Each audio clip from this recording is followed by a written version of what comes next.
pessoal! Na aula de hoje vamos fazer uma breve revisão sobre a fisiologia vegetal e nós vamos começar falando sobre a transpiração. Os cientistas estimam que quase toda a água que é absorvida por uma planta pela raiz é perdida na forma de vapor pela transpiração. A transpiração é um processo fundamental para o transporte de seiva bruta no interior do xilema. A transpiração total do vegetal é feita pela transpiração na cutícula e a transpiração feita nos estômatos. A transpiração cuticular é pequena, porém constante. Ocorre durante o dia e durante a noite. Já a transpiração estomática, apesar de ser maior, depende do mecanismo de abertura e de fechamento dos estômatos. De uma forma geral, os estômatos abrem na presença da luz em plantas bem irrigadas. Na ausência de luz ou na falta de água no solo, os estômatos se fecham. Como vocês podem ver aqui na imagem, os estômatos têm as seguintes estruturas. Ele é formado por duas células guardas. Essas células elas têm uma grande quantidade de cloroplastos. E no centro delas existe uma abertura chamada de ostíolo. A abertura dos estômatos depende do grau de turgência das células guarda. Quando essas células ficam túrgidas, ou seja, cheias de água, os estômatos se abrem. Mas se elas perdem água, os estômatos se fecham. Os cientistas acreditam que a entrada e a saída de água das células guarda está relacionado com a presença de cátions K+, das células anexas para as células guarda.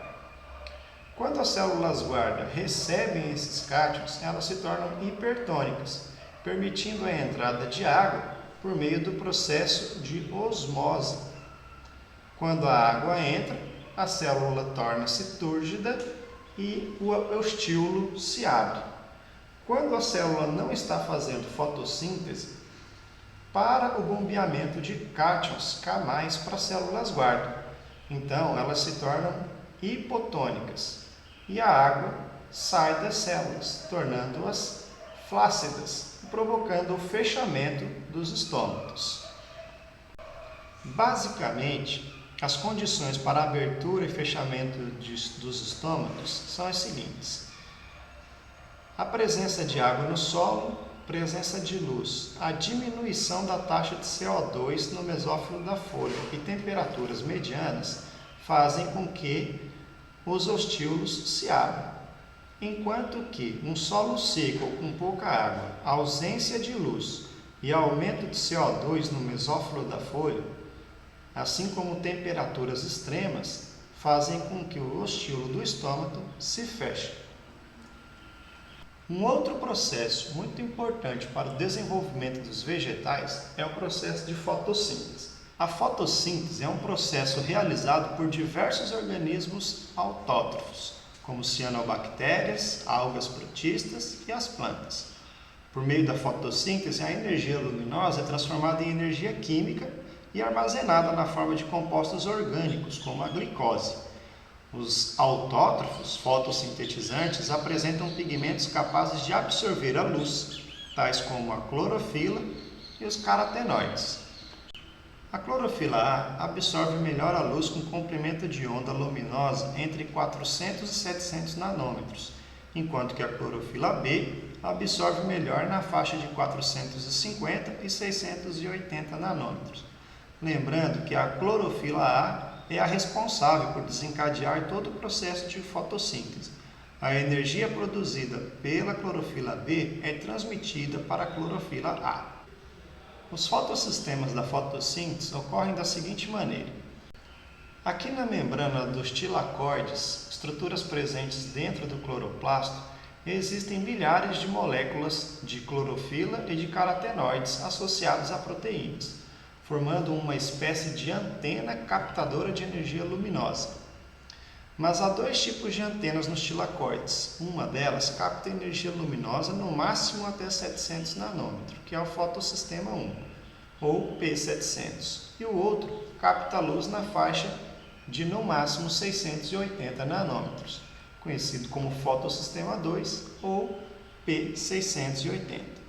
Quando as moléculas de clorofila das antenas captam essa energia de luz, elas oxidam e perdem elétrons, que desencadeiam as complexas reações fotossintéticas. De uma forma geral, a fotossíntese pode ser representada pela seguinte equação: 6 moléculas de gás carbônico mais 12 moléculas de água, na presença de luz na clorofila, vão produzir glicose, 6 moléculas de água e 6 moléculas de gás oxigênio. É importante lembrar que cada uma dessas substâncias são utilizadas em etapas diferentes no processo de fotossíntese. A fotossíntese pode ser dividida em duas etapas bioquímicas. A etapa clara, chamada fotoquímica, que acontece nos tilacoides, e a etapa escura, chamada de etapa química, que ocorre no estroma. A etapa fotoquímica é dividida em fotofosforilação, que pode ser cíclica ou acíclica, e a fotólise da água, enquanto que a etapa química também é conhecida como ciclo de Calvin. Etapas da fotossíntese na etapa clara. Trata-se de um conjunto de reações químicas desencadeadas pela luz que ocorre nos tilacoides dos cloroplastos. Na etapa clara, 2 processos bioquímicos ocorrem: fotofosforilação, que é a transformação de energia luminosa em química na forma de ATP, e fotólise da água, onde ocorre a quebra da molécula de H2O utilizando a energia luminosa. No processo de fotólise da água, a energia luminosa absorvida pelos pigmentos fotossintéticos é capaz de desencadear uma série de reações enzimáticas que culminam na quebra da molécula da água, havendo no final o desprendimento de O2, íons H+, e elétrons. As moléculas de NADP+, se encarregam de assimilar os íons H+, formando o NADPH.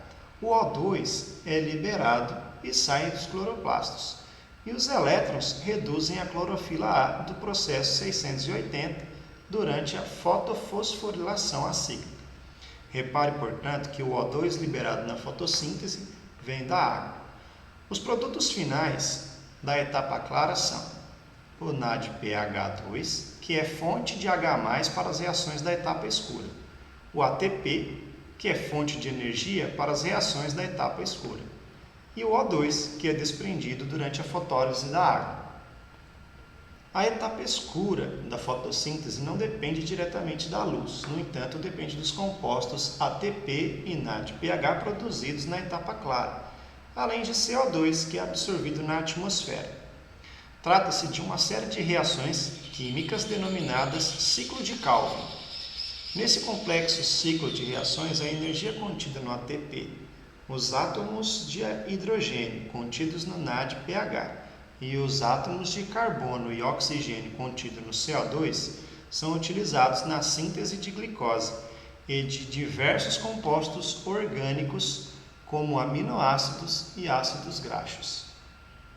Nessa imagem é possível ter uma visão geral do processo de fotossíntese.